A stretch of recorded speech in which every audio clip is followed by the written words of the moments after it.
How's your lead flow? How are your conversion statistics? How are your retention efforts? How are your upsell efforts? Are they trending above or below last week? What about last month? What about last quarter? If you don't know the answer to these questions, maybe you need a KPI.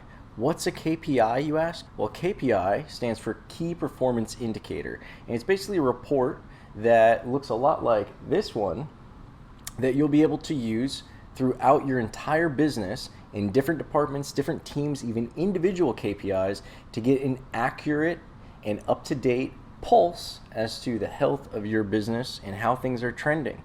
KPIs are crucial for you to know how to be steering the ship and where to be making tweaks and adjustments to improve where there might be problems. What's going on, eaters and feeders? My name is Casey, and on my channel I discuss business tips and tricks, startup hacks, entrepreneur mindset, and so much more based on my experience starting and growing Florida's highest rated meal prep company from nothing. No experience, no funding, no connections, no network. And if you want to learn about marketing, production, software, leadership, and so much more, I invite you to subscribe and turn on those alert notifications so you don't miss out on any of my weekly content. Do you have feedback for this episode or maybe an idea for a new episode? I want you to let me know in the comments below. While you're down there, I also want you to check out the links. I've got invaluable resources and material at your disposal through those links. Tons of great stuff as well on my website, mealprepbiz101.com. What kind of stuff? Free ebook, free boot camps, free order tracking system, free software that will run your entire business. I'm talking marketing, I'm talking customer relationship manager, I'm talking order processing, billing, production, delivery, and so much more. Free software, yes, free, as well as one-on-one consultation and a private group dedicated specifically to people who are looking to start and grow their own successful meal prep business. Again, you want to check out mealprepbiz101.com and the links in the show notes, as well as the other content that I've got on YouTube. But for now, let's get into today's episode on KPIs. Welcome to our channel where we go behind the scenes for meal plan company Fit Food Fresh and other local businesses across South Florida. Make sure you hit the subscribe and alerts so you never miss a video. Hit us with any questions or suggestions.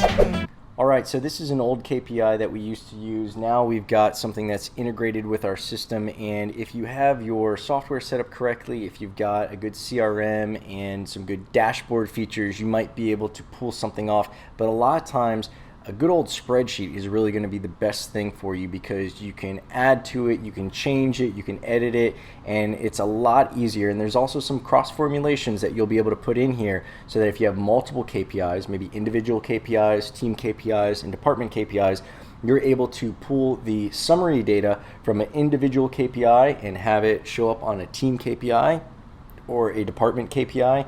And when I say department KPIs, that means that you can be developing KPIs that are specific to, as I said before, individuals, teams, and departments. So this one is going to be for our office, but you can also develop KPIs for your kitchen, for your logistics team, for your marketing efforts, and so much more. But a KPI, or key performance indicator, gives you an idea as to where the health of your business is trending, where the efforts are being effective, where things need to be adjusted, where there might be problems, and what the root of those problems might be. Now let's jump into it so you can get an idea as to exactly how to implement not only this KPI, but maybe create your own KPIs. The most important thing is the data that you're deciding to measure.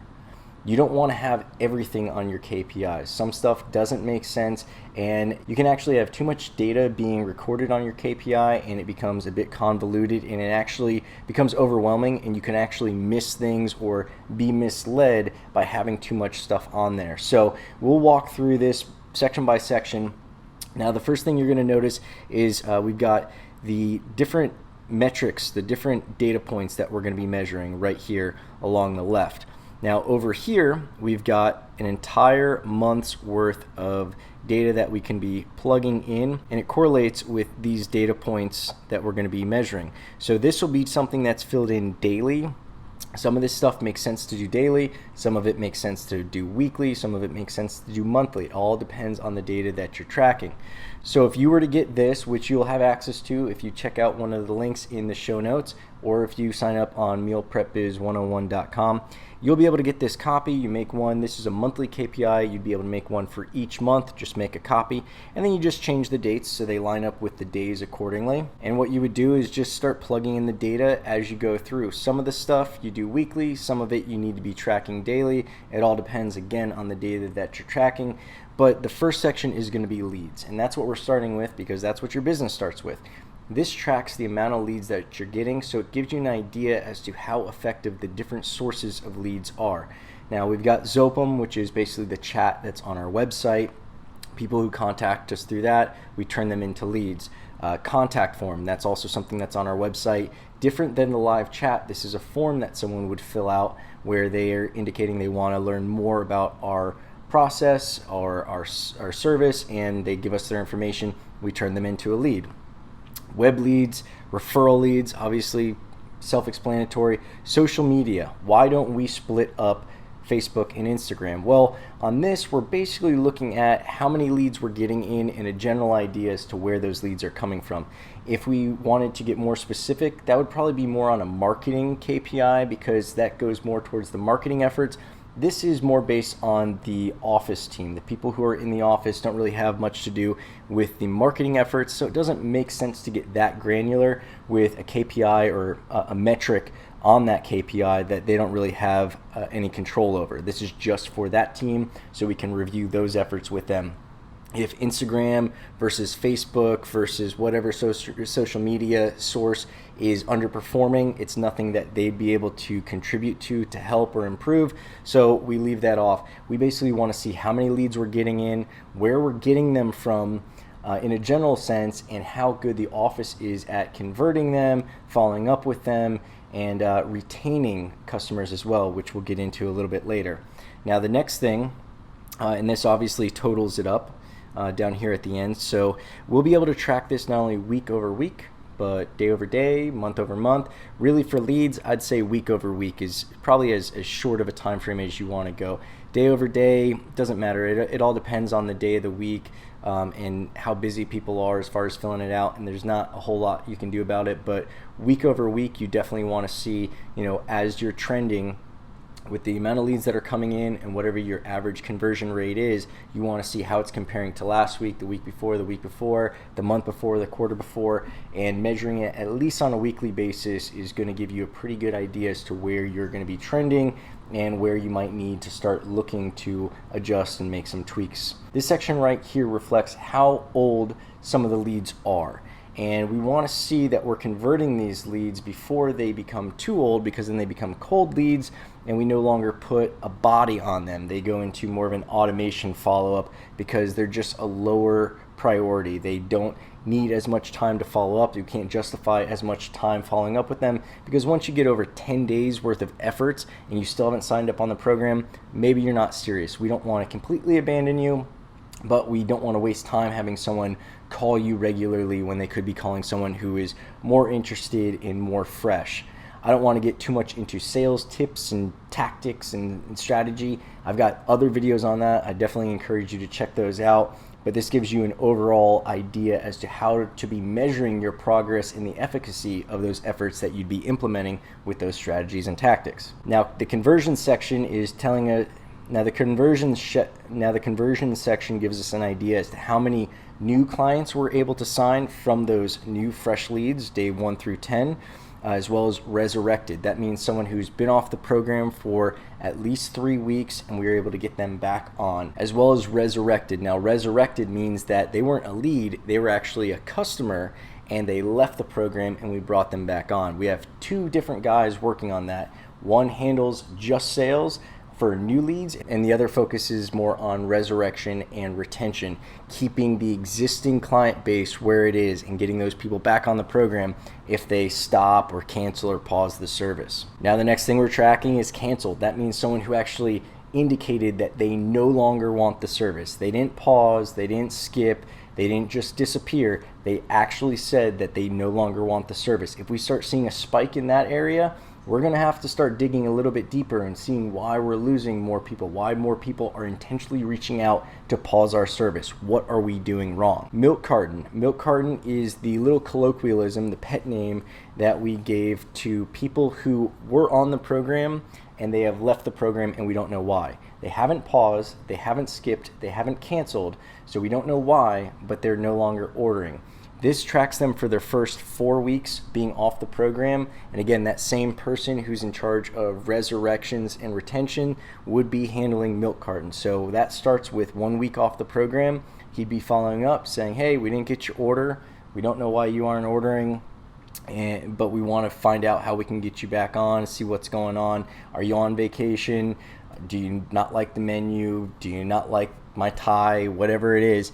That person's tasked with following up with those people for the first 4 weeks, and then they go to what we call the graveyard, which will again go to a passive automated follow-up system that just isn't worth the time to have someone constantly follow up with them, because at that point there's probably something a little bit more substantial that's keeping them off of the program, whether or not they've told us about it.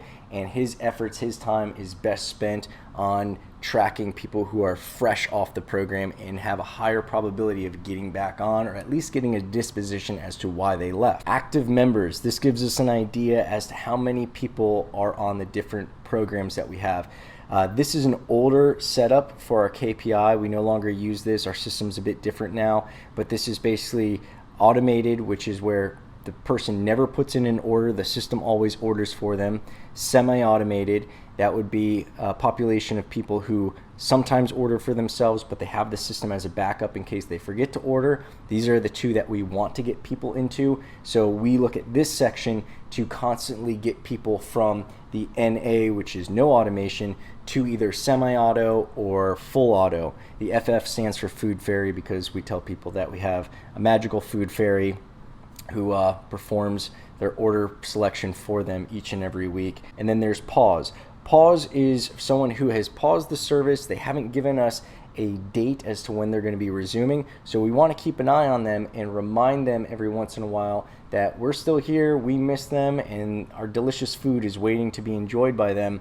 If they were to tell us that they're gone for a certain period of time, we call that a skip. Whether it's for 1 week or several weeks, if you give us a date to start the service back on, we call that a skip. Those people are a little bit easier to track because we'll simply put that date in their CRM. We'll have a trigger that tells us when to follow up with them, and those people don't need to be monitored as heavily because, again, we have those reminders set up for them. Now, ticket and item sales is the next section.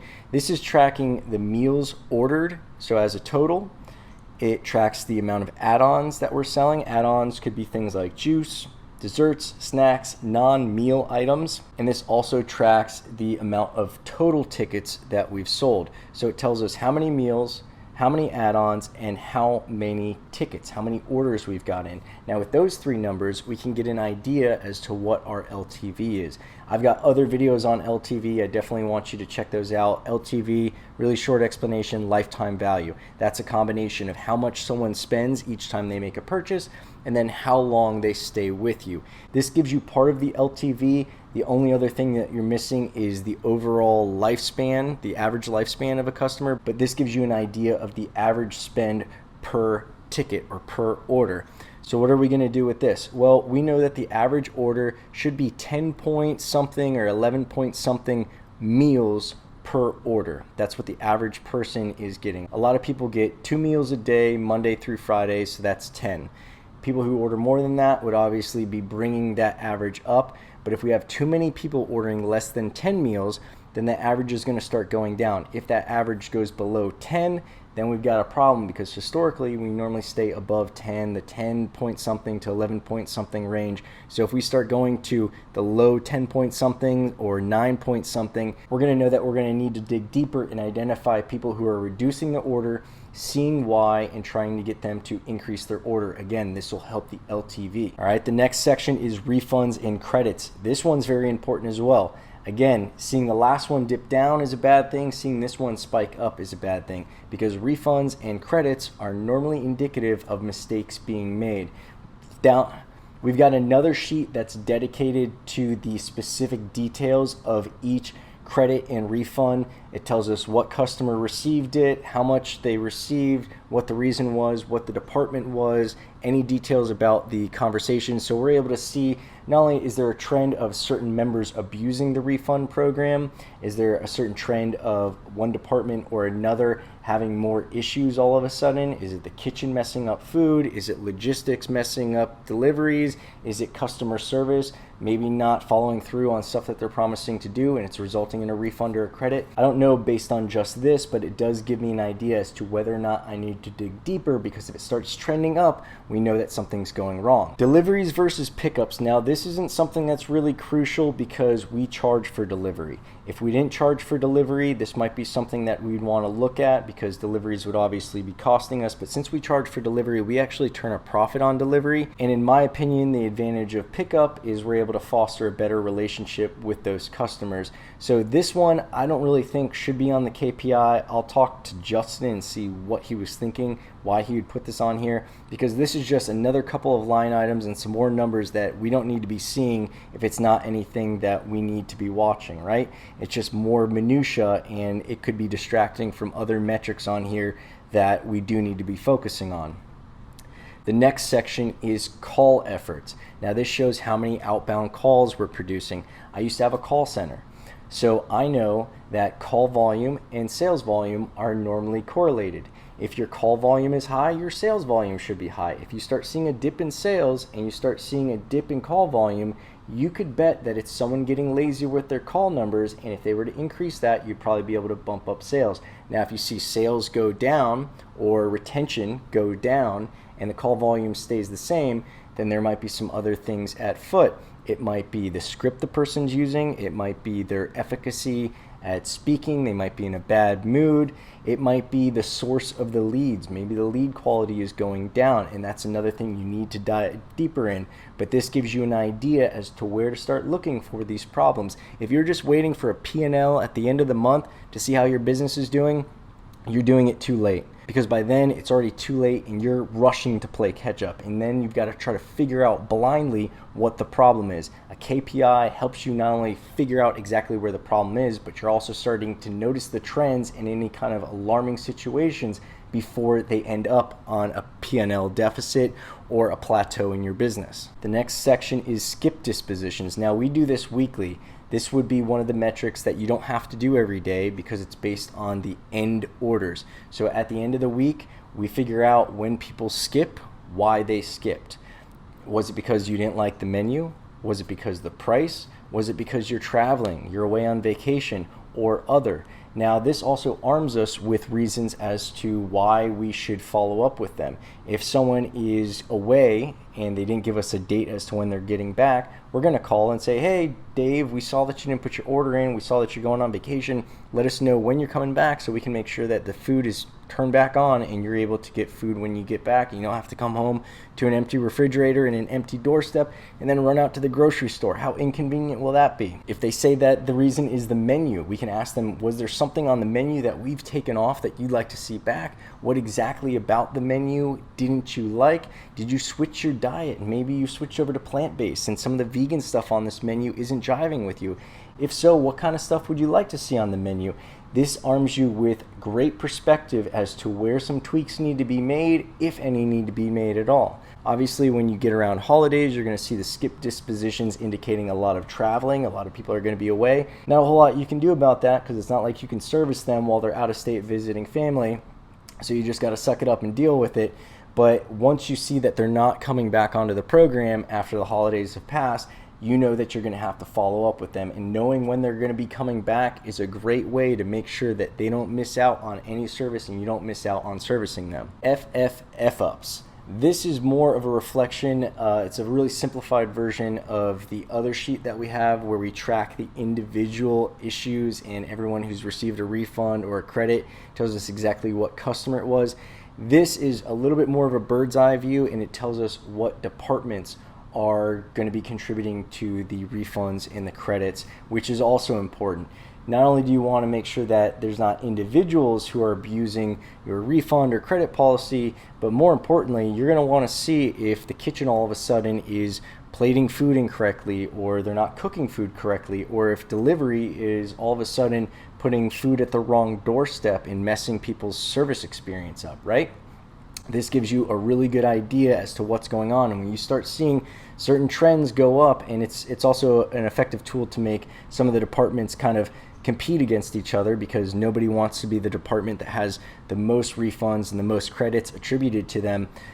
This whole section is integral at finding the most costly problems that you're going to be experiencing. It also gives you an idea, obviously, of how much money is going out, how much is going out in credits, which is preferable, and how much is in refunds. We're also tracking how many referral credits we're giving out, which is always a good thing. I love seeing that number being really high, because if you're paying a lot of referral credits, that means you're getting a lot of referrals, right? Now down here, we're getting into outbound calls and call time for some other individuals. Now call time and the amount of calls, the call volume, those are also important. If you see that the call times are very short, that might indicate that that salesperson or that customer service agent needs a little bit of re-education on their conversational skills. If they get a little bit too long, then that might mean that that person also needs to be spoken to and figure out a more effective and efficient way for them to resolve the problem or find the solution for whatever's going on in that conversation. If it's a sales call, we're going to want to make sure that they're not making a trend of having these half-hour sales calls when they could be 10 minutes. Because if they have an average of a half-hour call, they can only do 2 conversations per hour, right? If they get them down to 10 minutes, they could do 6 in an hour. So that's 3 times as effective. That's 3 times as many conversations, 3 times as many sales. Even with customer service stuff, while it might be okay to be on the phone for a little bit longer and give that customer service, really a lot of people don't want to be wasting their time talking to customer service, especially if they're calling for an answer, to have their credit card updated, to have their address updated, or wherever it is. You want to make sure that that salesperson isn't wasting time and preventing themselves from being more effective, and also making that customer feel like maybe every time they call your company, they're going to be stuck on the phone for a half hour, and they don't always have that time. So maybe they're not going to be as willing to call you, and they might end up not using your service because every time they call for a little issue, they end up talking to Billy for a half hour, right? And lastly, we have active eater stats. So this is looking at the entire orders for that week. How many of them have been on us for X amount of months, X amount of weeks, over a year? Gives us an idea as to where our general population's age is averaging. This stuff is the other part of the LTV formula. So not only do we need to know how much they're spending, which is a few sections up, but also how long they're staying on your program on average. With all of these numbers, we're able to get an average lifespan of the entire population at that time, week by week, and we could see how it's trending. If that average lifespan starts dropping and it becomes a younger and younger audience, that's bad, because that means your retention is dropping. Now, on the other hand, if it's trending to an older and older population, that might also indicate that the new leads aren't being handled effectively and you're not converting enough new leads to offset that existing older population. This also gives us a breakdown of how many people out of the orders all received for that week, how many are automated, how many are new deals, and the total of everything. So we know the existing population for that week, and we could track that over last week to know whether we're growing or going down.